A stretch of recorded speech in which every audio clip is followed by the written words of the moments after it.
From smog hanging over cities to smoke inside homes, air pollution poses a major threat to human health and climate. Fact is, 1% of the atmosphere determines air quality and climate, and 90% of the people breathe polluted air daily. This being said, DTA is a mid-downstream company focusing on transforming raw data to allow the tracking of trace gases and other particles in order to then reduce air pollution. This being said, DTA is looking for an initial investment of $900,000 and 6 extra people.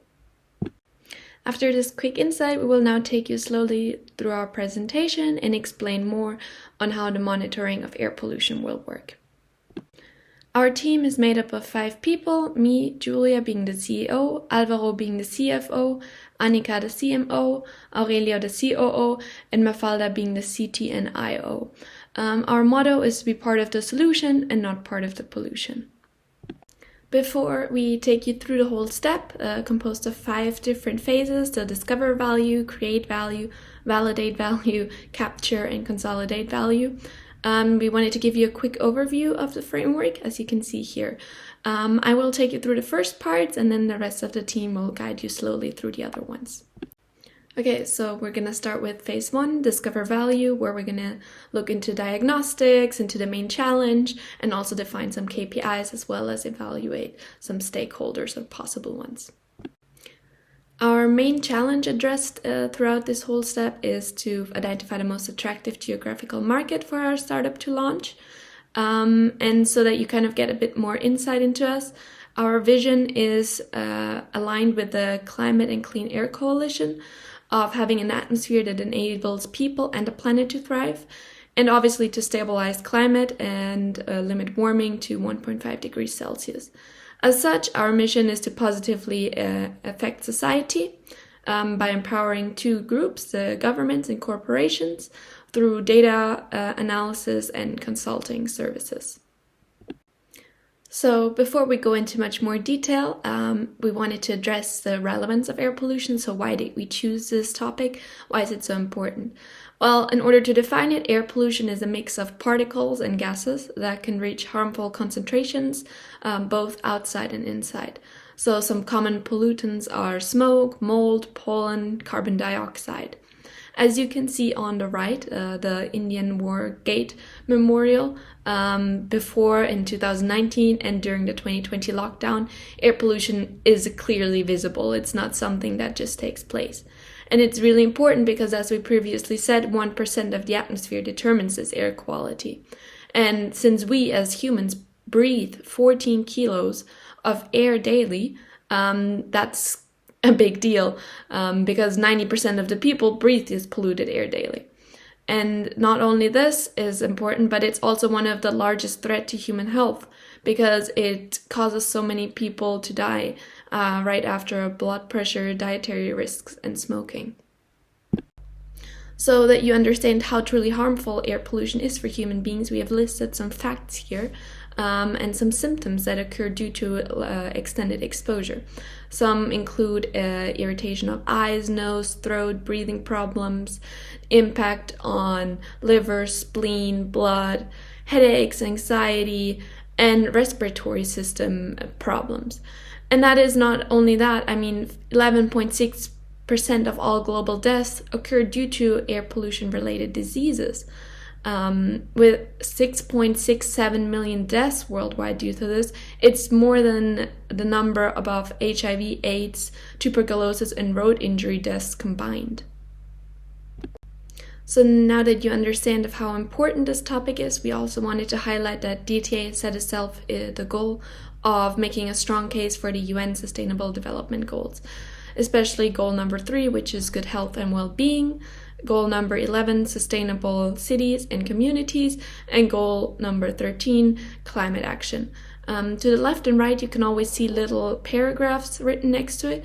Those are the articles with which we agree the most or which we're going to try to impact somehow. Aside from the UN Sustainable Development Goals, we have also researched some other goals that we want to align ourselves with, and these include the Paris Climate Agreement as well as the European Commission's Green Deal. Both of them are about analyzing the increased risks of climate change and also kind of minimizing the impacts. especially through the removal of emissions and greenhouse gases. Before we provide a bit more detail on how Copernicus has helped us structure or how DTA has positioned itself accordingly, here are two clips or short sections of our interview with Anne-Catherine Debienne from Copernicus on the structure and tasks of Copernicus under the European Commission, as well as why open and free access was so important and is very detrimental to our business. Copernicus as a program is managed by the European Commission, and it has 3 different components. There's the space component where you have all of the Sentinel satellites, and the data that are provided from the satellites are raw data processed up to a certain level, but that would still, that still requires some more processing to be able to extract information from the images. Then you have the Copernicus services, which is where you found the ensemble model. So one of the Copernicus services is the Copernicus Atmosphere Monitoring Service. And what they do is they use satellite imagery, not only from the Sentinels, but also from other satellites. They use in situ data, and they use models, the ensemble model. They have other models that they use as well to provide information about air quality, about pollen distribution, about dust, about fires, different kinds of trace gases in the atmosphere. And so that's information that you can readily use because it already shows you the air quality parameters, and it's been developed by scientists, so it's scientifically valid. Plus, they show you the observations from the past and from the present, but also do forecasts for the next 5 days, I believe, so that you can see how the air quality is going to change, if there's going to be, like, if you have a fire, any kind of trace nitrogen dioxide that's going to spread across Europe, for example. So all of those data are free and open. And that is meant to stimulate entrepreneurs, developers to use the data. And there are different kinds of mechanisms that the Copernicus program makes available. So you have until now the Copernicus Accelerator. You have hackathons, Cassini hackathons, where you can participate. There will be other accelerator mechanisms. They're also putting together a €1 billion fund for Cassini to really boost the entrepreneurship, space entrepreneurship in Europe. And so the idea is more that these high-level data and information is made available to anyone who can use it, and that that stimulates the industry itself, startups, SMEs, bigger companies, to use those data and to create more value-added services that they sell to their customers. And there's no restriction on how you use those data. Now that you have seen or gotten insight from Copernicus about the positioning, we also wanted to highlight more on the value chain distribution, with there being upstream, mid, and downstream companies. The upstream market is mainly made up by Copernicus in our case, or the EO satellites companies, while we as the DTA are going to operate more in the mid-downstream market, which are the intermediary users before the end users that have no expertise. Here currently there is a lot of change undergoing due to strong trends like the need for real-time application, more integrated solutions, cloud computing, as well as the use of AI.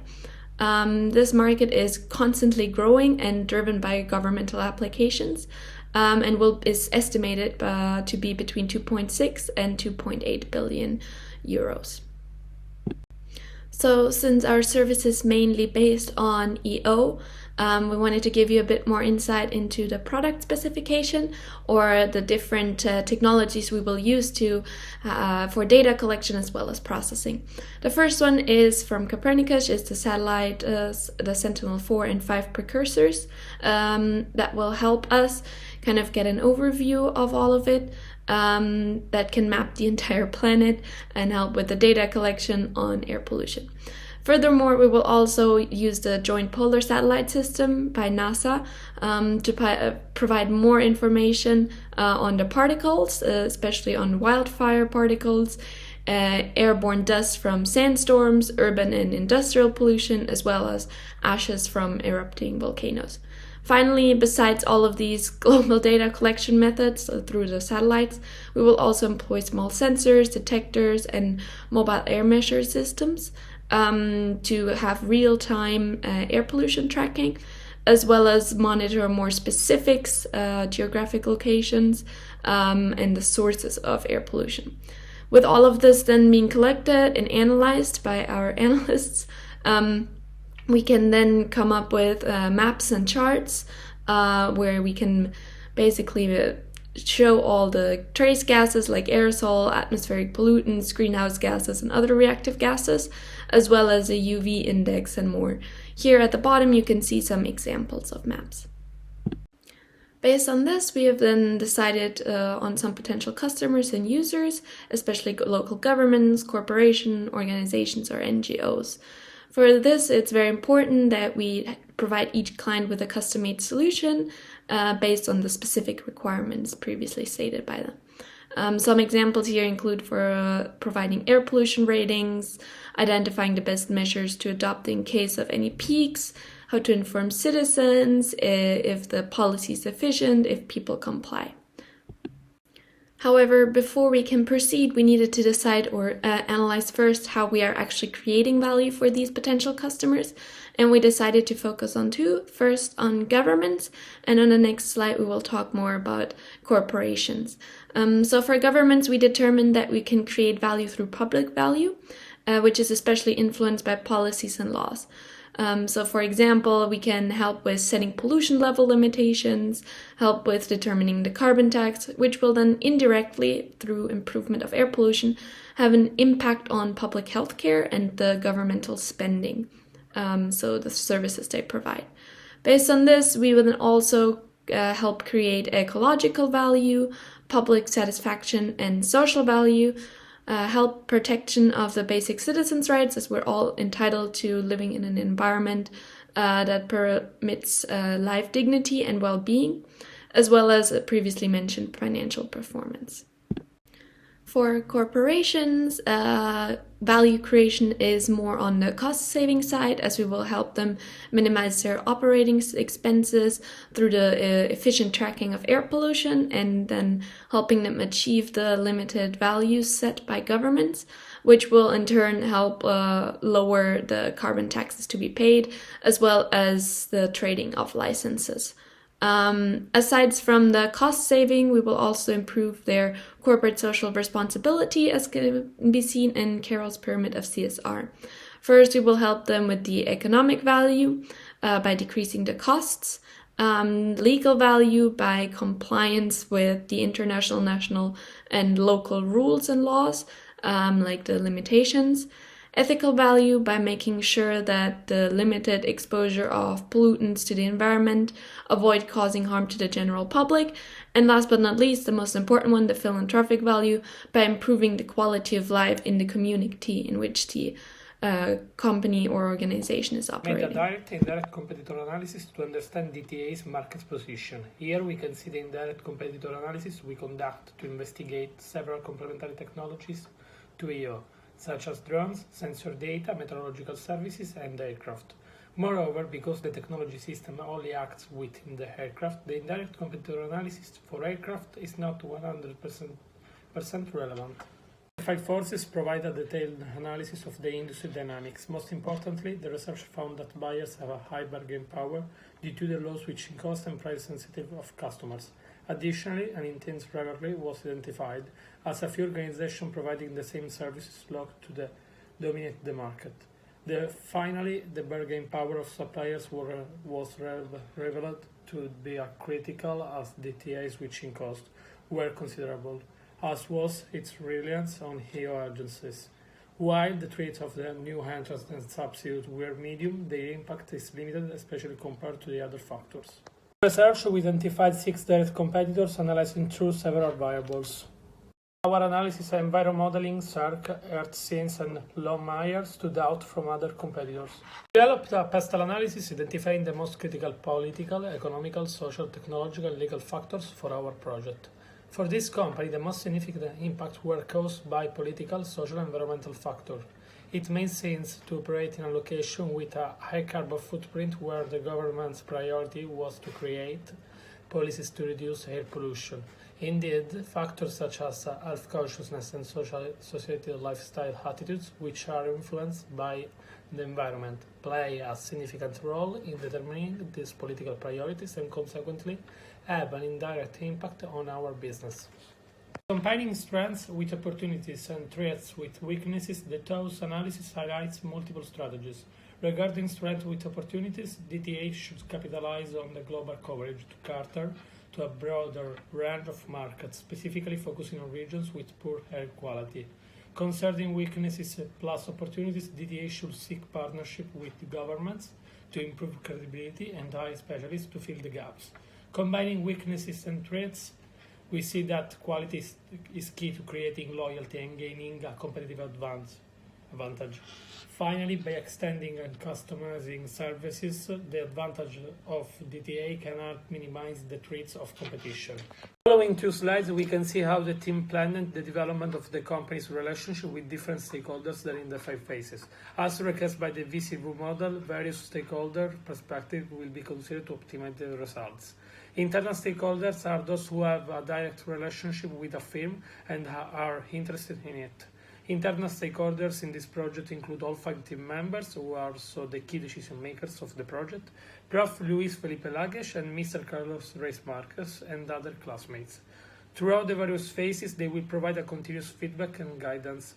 External stakeholders are people who not directly work for a company but are impacted in some ways by the organization's actions and outcomes. We will try to include our direct competitors in here for air quality, governments, local communities, NGO, and possibly future clients such as corporations in this project by contacting them directly via email, LinkedIn, or surveys to ensure that not only internal stakeholders benefit. Here we can see the actual situation of stakeholders. Regarding the external stakeholder situation, DTA will contact the local government during phases 3 and 4. Finally, 6 unique stakeholders groups were analyzed as a part of the stakeholder analysis. These groups include local government, local community, corporation, employees, shareholders or investors, and NGOs.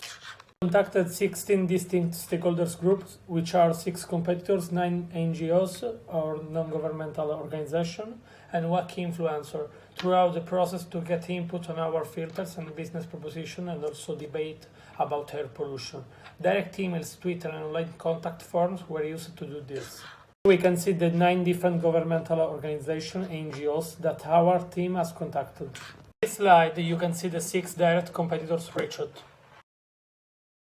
The team during the research also tried to contact these 4 influencers via Twitter. However, they could send a direct message only to Shelley Miller. In the development of this project, our team contacted 16 stakeholders. We received a reply from Copernicus and the European Commission interested in having a conversation and further discussing our proposition.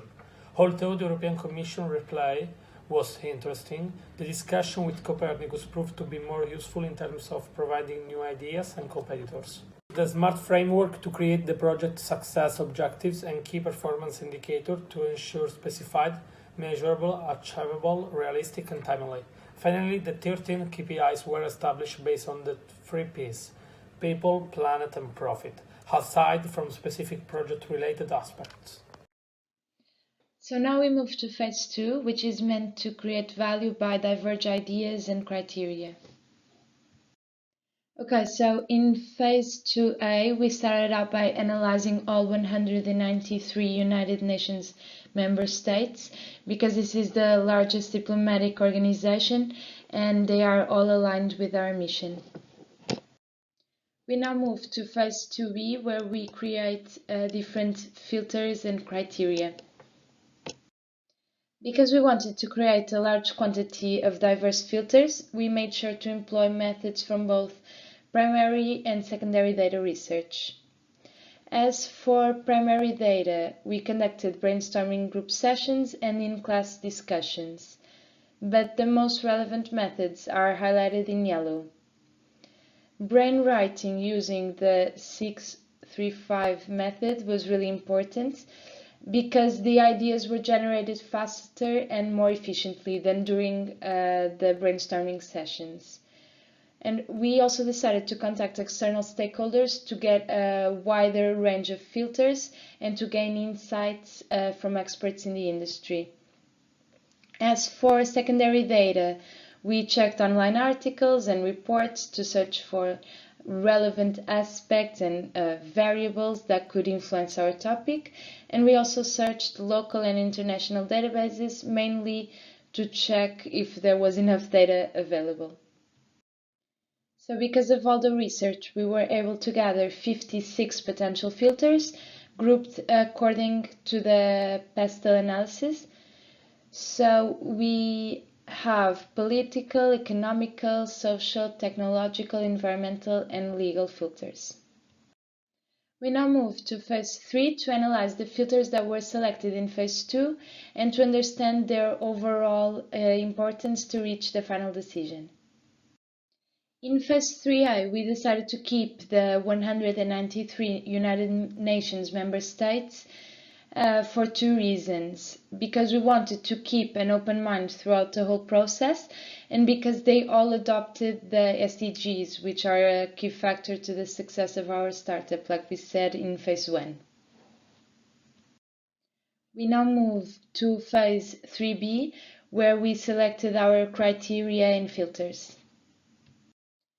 To validate the large quantity of diverse filters, we used the poker method. However, instead of doing it in a group meeting, we first analyzed and ranked all the criteria and filters individually before discussing them in a group and coming to a unified set of criteria. We killed 34 filters immediately, reviewed 15, and kept 4 modified versions of these filters. Lastly, we kept 9 global filters and 3 local filters. As you can see, we made a list that provides detailed insights by highlighting which filters were killed, reviewed, multiplied, and kept, along with the comment. By looking at this list, you can understand that most filters were killed because they didn't add much value. We now move to phase 3C, where we rank the filters. The ranking of the filters was decided based on the importance and relevance of each filter to air pollution and opening a new business in a in one of the geographic regions that we talked about before. So to simplify, we started by deciding which filters were mandatory before validating filters based on nice to have and optional criteria. We decided to have the nice to have and optional filters to narrow down the solution in case it's needed. Like I said before, we chose 9 global filters, and these are our 5 mandatory because we believe that they need to be fulfilled to be considered our final solution. So we have air quality index, CO2 emissions per capita, global climate risk index, political stability index, and government effectiveness index. Our nice to have filters were filters that would simplify the entry into a specific country. So we have ease of doing business index and global innovation index, and our optional filters that can be applied but aren't necessary for selecting a specific country are the total population and the industry value added. To reach a final destination, we created these 3 local filters. the disability adjusted life years for air pollution, population density, and highway passenger traffic. Phase 4 of the value creation wheel is divided into two sections. In Phase 4a, the value creation funnel is applied, using the filter selected and ranked in Phase 3, to reach the best geographical market for DTA's operations. According to Phase 2, the value creation funnel was applied to all 193 United Nations member states. It examined every country for each filter, in ranking order, and excluded all countries that failed to pass the defined threshold for the filter in question. This systematic process progressively removed the countries that did not pass the thresholds, until we found a single country as the final solution. However, after running this process with the main filters, it was not possible to reach a single answer, as both China and Oman passed all the required thresholds. Hence, a nice-to-have analysis was done, from which China emerged as the final solution. The optional filters confirmed the previous choice. China is home to many of the world's most polluted cities, with more than 1 million annual premature deaths related to air pollution and particle exposure, as well as significant increases in health complications, which confirm the results from the value creation funnel. It is the largest emitter of greenhouse gases and mercury, and pollutants are trapped by natural barriers on all sides. Besides that, there are enormous dust and sandstorms, as well as increasing consumption of coal and an astonishing pace of urbanization, which contributes to the rise of air pollution. Nevertheless, the Chinese government has decided to implement a comprehensive program to tackle local air pollution, namely by signing the 2015 Paris Agreement and pledging carbon neutrality by 2060, as well as increasing the use of renewable energy, reducing carbon intensity, building forest coverage and switchgrass, modernizing transports and infrastructures, and encouraging local governments to be part of the change.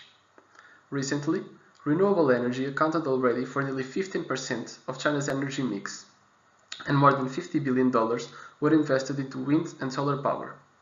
Also, the public awareness of environmental degradation and public frustration in China has grown, as can be seen by the hundreds of protests organized.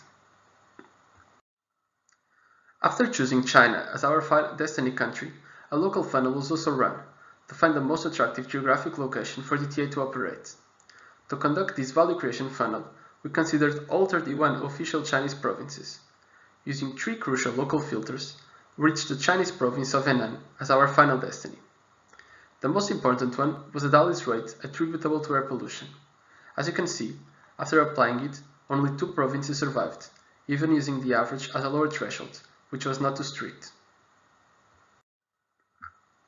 Acclaimed as Polluting Province of the Year and China's Smoggiest City in 2020, there is no doubt that the previous quantitative analysis led to the best possible results. One of the main problems of Henan is that its primary energy source is coal. Besides that, local weather conditions exacerbate the building of smog, and the province is one of the highest polluting cities in China. Also, Henan attracts lots of heavy industry, as cities like Beijing make it less welcomed. After Phase 4a, Phase 4b is mainly about building the concept and/or prototype of DTA services, aiming at making the project more concrete and measurable. Initially, we started by looking at possible competitors that operated in Henan, either exclusively or also in the rest of China. Firstly, there is Rumble China, which has been serving multinational clients and government entities throughout China with environmental consultancy services for over 15 years. Secondly, there is Plume Labs, whose global air quality data and forecasts are used by thousands of urban citizens, NGOs, and government agencies. Thirdly, there is Atmos Global, the leading global atmospheric air quality modeling, forecasting, and sustainability research consulting firm. They were all identified as possible rivals, but the key competitor found was CERT China, which is committed to introducing international advanced atmospheric environment research results to the country. Afterwards, the segmentation, targeting, and positioning model was implemented. At first, the portfolio of end users was differentiated into 4 different segments. Central government, which has a role to play in reducing gas emissions and that needs guidance to figure out the right path. Local government, which supervises and sanctions those that do not follow the central government's guidelines, large corporations, which want to reduce emissions to meet legal restrictions, and NGOs, which want to fight air pollution. However, only the first and third will be targeted, as they are less risky, guarantee prolonged cooperation, and are willing to pay large amounts of money for value-adding services. Within the central government, we identified the Ministry of Ecology and Environment of the People's Republic of China, as well as a Central Supervision Office of Ecological and Environmental Protection as possible partners.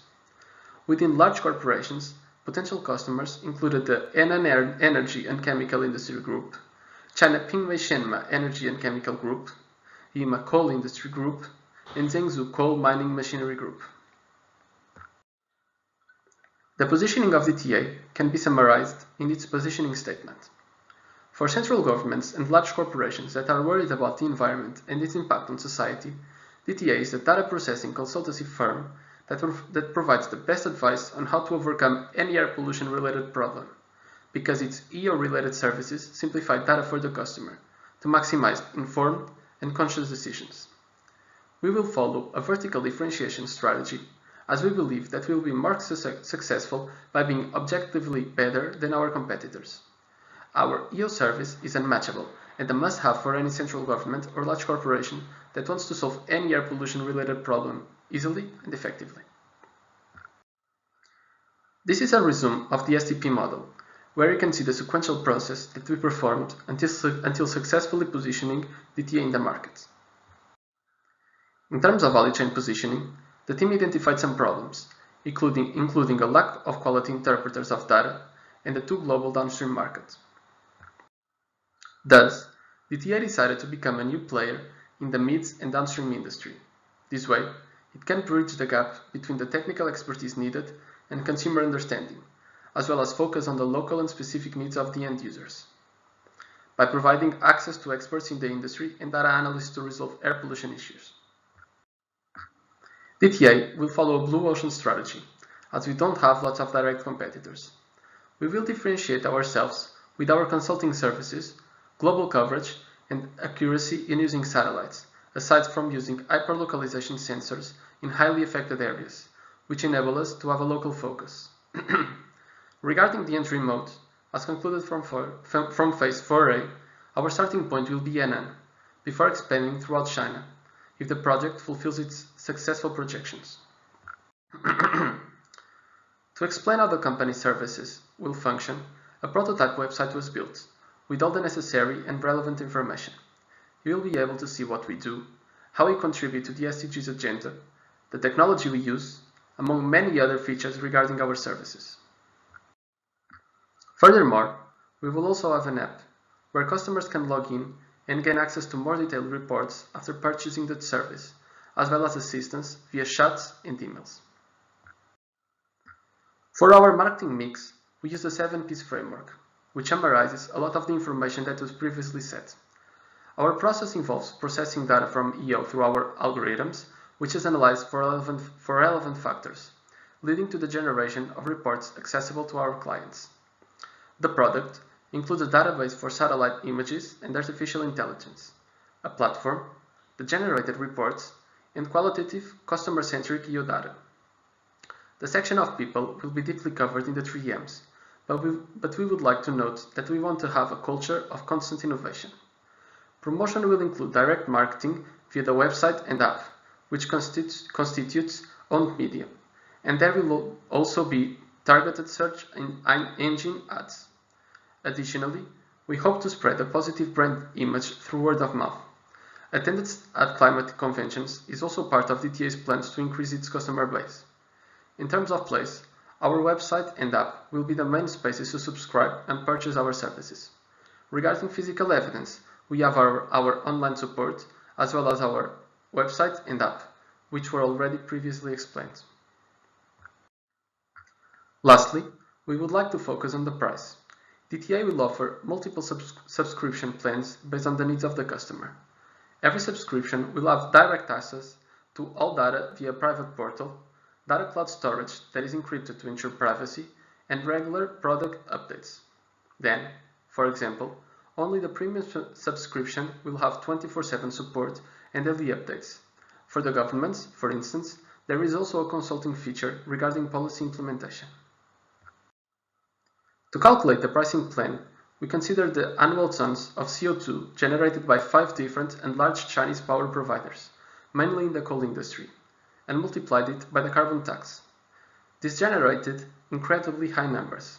Hence, we decided to only charge 0.01% of the carbon tax to be paid.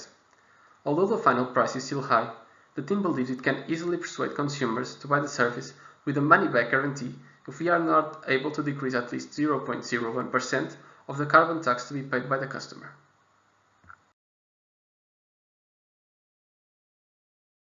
The fifth and final phase of the value creation wheel consolidates value through 3 outputs: the business model, the 3 M's analysis, and the evolution of the initial KPIs.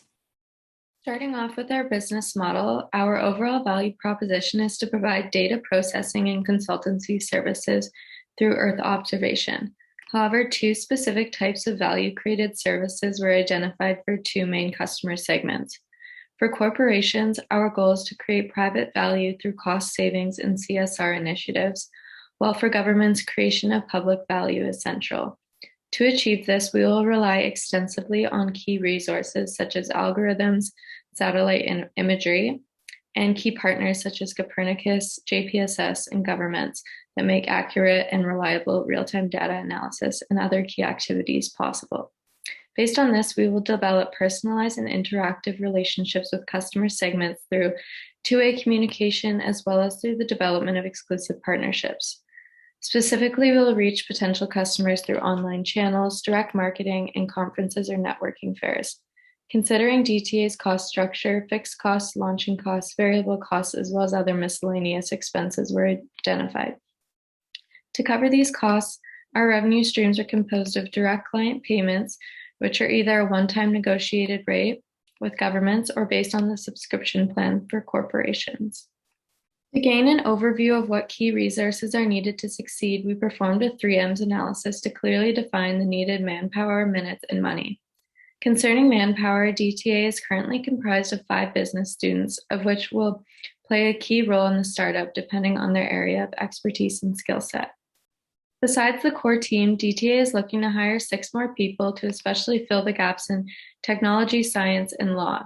We'll be looking to hire a data scientist, a web developer, an air quality expert, a corporate lawyer, and a local business liaison, and an HR and CRM specialist. Regarding the second source, minutes, DTA has planned 3 stages for the next year. Initially, DTA will be first looking to source investors to finance the startup. Additionally, during the first 6 months of pre-launch, DTA will need to perform more market research, recruit employees to fill the gap in expertise, procure local office space, as well as develop the app and the website. To prepare for the launch of the startup, DTA will sign a lease and move to the office space and participate in consultancy training. Lastly, DTA will launch the business and implement its initial marketing campaign, as well as start acquiring customers. Finally, in terms of money required to launch and operate the first year, DTA estimates a budget of approximately $900,000, accounting for all pre-planned expenses. In order to finance the startup, different options were considered, including angel investors, capital venture funds in China, and personal investments. Bank loans were also considered, but would only apply to future operations after initial success. As personal expenses make up 70% of the budget, a considerable amount of effort went into calculating wages, ensuring accuracy. To ensure fair compensation, employees' wages were calculated using the OECD average, a salary per person, and then compared with mid-range Chinese salaries in 2021 for data scientists, information technology, and research scientists. Finally, to gain further insight into the dimensions of the previously calculated expenses, DTA calculated a break-even analysis. This revealed that only 4 clients paying the standard subscription were needed to break even. After finishing with the 5 phases of the value creation wheel, all initial KPIs were reevaluated, redefined, improved, or adapted to the current strategy. While all project-based strategic objectives were completed, objectives related to the 3 Ps, being people, planet, and profits, needed to be reevaluated in accordance to short, mid, and long term, as it was not possible to measure them without launching the final service. In the short term, DTA aims to find investors, hire staff, and establish partnerships and acquire clients. In 6 months to 2 years from now, DTA plans to start generating revenue, building brand awareness, and begin publishing annual reports. Lastly, in the long term, DTA aims to start generating profit, positively contributing to the sustainable development goals and contributing to the health of the public. Finally, we have our upcoming goals for the future. To ensure that the market entrance transpires smoothly, we have outlined our next steps for the upcoming year as well as our goal for the long term. The team first aims to search for investors, recruit employees, search for local office space, finish setting up the business, and establish partnerships with Copernicus, the JRSS program at NASA, as well as international sellers of high-tech air quality sensors, detectors, and other mobile air measurement systems. Once the launch is completed, DTA will proceed with its second step, contacting and acquiring its first clients. The third and last step of the upcoming year is then to receive feedback from the clients through the website and app, as well as it will allow DTA to optimize its ecosystem and monitor performance. Regarding long-term goals, DTA has planned to expand slowly throughout China, starting with Tianjin as the 3rd largest urban area in China after Beijing and Shanghai. While the value creation wheel not only helped DTA find the optimal market to launch its business structure, its expansion, and set up key criteria for ongoing years, the value creation wheel also highlighted some other major takeaways for future projects, including that continuous feedback from external stakeholders is fundamental to improve and deliver the best possible outcome. Also, that no idea is a bad idea, especially during the brainstorming process for filters. For example, even if we didn't employ all filters, some of these inspired other filters. And lastly, brainwriting before brainstorming leads to more creativity as it prevents the convergence of ideas. While there are many more key takeaways listed here, we believe these are the most fundamental. Finally, as a team, we are confident that the value creation wheel model, its agility and flexibility will continue to help us in the future projects, both at NOVA and later as employees. And that concludes our presentation.